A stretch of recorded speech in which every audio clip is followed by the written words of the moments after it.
a smaller scale works better. I found with the bookstores that I looked at that, you know, around 3,000 square feet works. And just really catering to your community. The big bookstore that carried every book and every section, that just doesn't work anymore, you know what I mean? Because you can find a lot of those things online. The Ann Arbor community in general just has been really supportive, because I think everybody kind of misses having a downtown bookstore selling new books.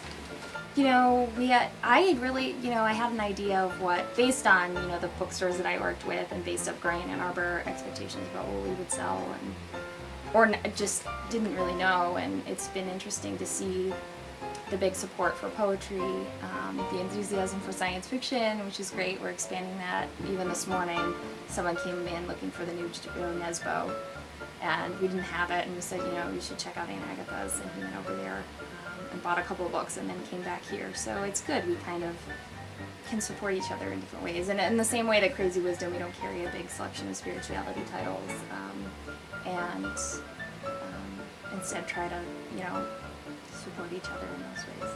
I mean, Ann Arbor is a book town. It's been a book town forever. I don't think that changes just because some bookstores have had less success recently. I also, you know, across the country, there's been a resurgence of the independent bookstore model.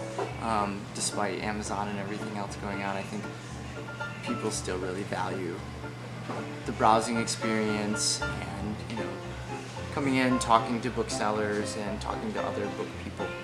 We try and be very open about, you know, asking for suggestions and recommendations, and hopefully it can be sort of a community endeavor, you know, to build out some of the sections.